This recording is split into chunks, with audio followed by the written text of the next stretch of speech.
let's start with this. Tim, why the Spurs? 2 words, Victor Wembanyama. If you have Victor Wembanyama on your team, you have a chance to win a championship. And that's what this whole list was about. How close are you to winning a title? What happens when you combine the best defender in basketball, a lightning-fast all-star point guard, the reigning Rookie of the Year? Castle gets it back from Paul. Oh, nice move by Castle, blowing right. And the number 2 pick in the draft. The San Antonio Spurs are about to show you, and the West better be ready. The Spurs finished 13th in the Western Conference last season and missed the playoffs for the 6th consecutive year. But don't let that record fool you, because this was a much better team than the standings suggest. After back-to-back 22-win seasons, San Antonio jumped to 34 wins, tied for their best mark in the last 6 years. And the numbers prove it. An offensive rating of 113.5, ranked 19th, a defensive rating of 116.3, ranked 25th, and a net rating of -2.8, placed them 22nd overall. Not elite, but a clear step forward. With Wembanyama on the floor, the Spurs went 21 and 25. Without him, just 13 and 23. And losing De'Aaron Fox late in the year only made things worse, as this team could have easily played at a 500 pace with both those guys healthy. But the biggest loss might have been Greg Popovich. After 29 legendary seasons, Pop stepped down following a medical emergency. Most franchises would have collapsed under that kind of hit, yet the Spurs showed resilience. Even without Wemby, without Fox, and without their Hall of Fame coach, they still managed their most improved season in years. And now, Coach Pop, the last piece of the dynasty days, is gone. But what's rising in San Antonio might be the NBA's most dangerous young core. And heading into the 25-26 season, they look locked and loaded to take the next step. And it all starts with Wemby. 2 seasons into his highly anticipated career, it's clear Victor Wembanyama isn't a project anymore. He's a problem. And with better health and the right support, he might already be a top 10 player, maybe even top 5. And according to ESPN's top 100 rankings, heading into the 25-26 season, Wemby landed at number 5, right behind Nikola Jokic, Shai Gilgeous-Alexander, Luka Doncic, and Giannis Antetokounmpo. Now, that might be a bit of a reach this early in his career, and personally, I still think he has more to prove before being placed that high. But the potential is undeniable, and when you look at the numbers, it's clear what the hype is building. Wembanyama played 46 of the team's first 52 games before a deep vein thrombosis in his right shoulder ended his season. But in that shortened stretch, he still managed to put up absurd numbers. 24.3 points, 11 rebounds, 3.7 assists, 1.1 steals, and 3.8 blocks per game. He's going to pass the ball out to the corner. There you go. Wembanyama, little stop.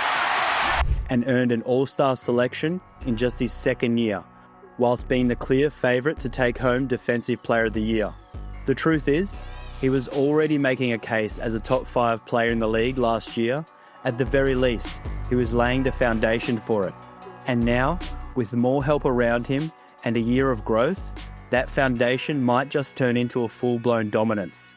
When he played, the Spurs went 21 and 25. Without him, they fell to 13 and 23. His importance was obvious, but so was his individual dominance. Only 20 players scored more points per game, just 7 averaged more rebounds, and nobody came close to blocking as many shots. That's 3 of the top 5 major stat categories where he was elite. And on top of that, he was the best defender in the league, the clear favourite for Defensive Player of the Year, and at worst, a top 20 offensive weapon. Put it all together, and it's not a stretch to say Wemby was already a top 5 player in the NBA. Of course, his season was cut short by a blood clot, but in July, Wemby was cleared with a clean bill of health, and instead of slowing down, he went all in on his development over the summer. He spent 10 days training at a Shaolin temple in China. He worked with Kevin Garnett to bring more aggression to his game, and he studied under Hakeem Olajuwon, picking up the footwork and the post moves that made the dream unstoppable for nearly 2 decades. Now, at just 21 years old, Victor Wembanyama is healthy, motivated, and armed with new tools. And heading into his third season, he looks ready to put it all together and unleash what should be his best season yet. And when I say this should be Wemby's best season yet, I'm not talking about what we've already seen from him. I'm talking about the precedent set by other generational superstars in their third year. Go back and look. In year 3, Michael Jordan came off a season where he broke his foot and missed 64 games. The very next year, he came back with a vengeance, averaging 37 points, 5 rebounds, 5 assists, 3 steals, and nearly 2 blocks per game, while playing all 82 games. LeBron James, in his third season, 31 points, 7 rebounds, 7 assists, 2 steals, and a block. Both players finished second in MVP voting. Now, you can say Wemby isn't those guys, but neither were they until they were. The truth is, the third-year leap for great players is real. And if you don't think Wemby's already a great player, then you probably believe the earth is flat. Some things are just undeniable. And here's what makes Wemby's situation even scarier. Neither LeBron nor MJ had a running mate like De'Aaron Fox in year 3. Barnes getting his first minutes off the Magic bench. Nice spin by Fox, fading away, falling down and putting it in. Neither had a reigning Rookie of the Year on their squad, nor a supporting cast as deep as the Spurs right now. Sure, it's the West, it's loaded, it's brutal. But the way I see it, other teams might have an army. The Spurs, they've got an alien. And the organisation knows it. That's why they've shifted their timeline around him. Early on, the message was patience. Let Wemby grow at his own pace, but he hit the ground running, and that pace hasn't slowed down. Now the expectation is simple. Wemby will cement himself as the best defender in the league, continue improving his offense in every possible way, and most importantly, lead the Spurs back to the postseason. It's a high bar, no question, but when you're already a top 10 player in the NBA, those kinds of expectations aren't outrageous. And for the first time in his young career, Wemby's got the supporting cast to make it happen, headlined by his new co-star, De'Aaron Fox. Now, despite the Spurs just recently trading for Fox, San Antonio's selection of number 2 pick Dylan Harper in the draft left many wondering if the Spurs would really break the bank to re-sign Fox to a max contract. But internally, there was never any doubt. Even though Fox played just 5 games last season alongside Victor Wembanyama, the organisation knew they had their guy. He appeared in only 17 games after the February trade, before injury and surgery shut him down. But in that stretch, he averaged 19.7 points, 4.3 rebounds, 6.8 assists, 1.5 steals, and 1.5 threes. Now fully healthy, with a summer of work alongside his new teammate and a fresh extension in hand, the Spurs expect the fit to be seamless. They believe Fox and Wemby will round into a near unstoppable pick-and-roll duo, leading one of the most athletic, versatile Spurs rosters since the dynasty days. And when used properly, the pick-and-roll is one of basketball's most reliable plays. Fox has been elite in that area his entire career. Back in the 22-23 season, he averaged 8.4 pick-and-roll possessions per game as the ball handler and scored 1.02 points per possession, 6th best out of 35 players who ran it that often. That same year, Domantas Sabonis averaged 1.33 points per possession as the roll man, most of them with Fox feeding him. Together, they built one of the best two-man games in basketball and powered one of the league's best offenses. But as good as Sabonis was, Fox now has the ultimate partner for the play. Of course, Wembanyama's injury kept us from seeing their full potential last season. In their short time together, just 46 possessions, Fox and Wemby scored only 0.82 points per pick and roll. That's not terrible, but it's nowhere near what they're capable of. With Wemby's ability to cover ground from the three-point line to the rim in a single step. You want to talk about a cheat code. That's just downright unfair. And Fox's mastery of bending defenses in the paint, that number should skyrocket this season, as both players have already shown they can thrive in this role. Both Wemby with Chris Paul last season and Fox with Sabonis in Sacramento. Now, they just need to put it together. And honestly, it feels inevitable. a 7.5-foot alien who can finish everything and one of the craftiest paint navigators in the league, that's a nightmare for defenses. Add in Fox's experience, clutch shot making, and perimeter defense, and you see why it feels like the perfect co-star for Wembanyama. This duo could be special, maybe even one of the best two-man units in all of basketball. But it's not just about Fox. The real good news is that Wemby finally has his best supporting cast yet. For the first time, he's got an actual star point guard running the show in a healthy De'Aaron Fox, a young core of hungry up-and-comers in Stephon Castle, Jeremy Sohan, and Dylan Harper, role players entering their prime in Devin Vassell and Keldon Johnson, plus veteran depth in the front court with guys like Luke Kornet, Kelly Olynyk, and Harrison Barnes. Starting with the young core, the Spurs came out of the draft with Dylan Harper and Carter Bryant, the number 2 and number 14 picks. That's 2 lottery-level talents off the bench, and it gives San Antonio options they just didn't have before.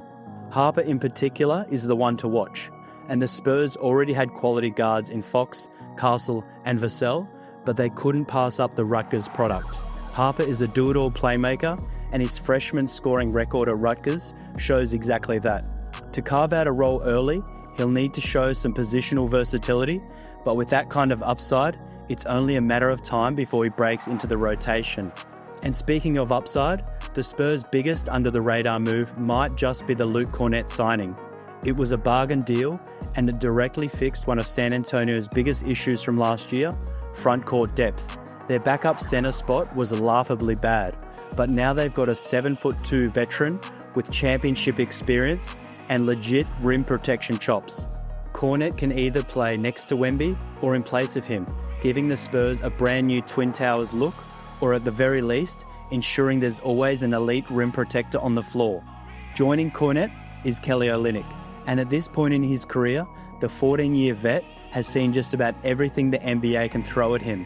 His size gives San Antonio another floor spacer, and last season between Toronto and New Orleans, he averaged 8.7 points, 4.7 boards, and nearly 3 assists on 50% shooting from the field and 42% from 3.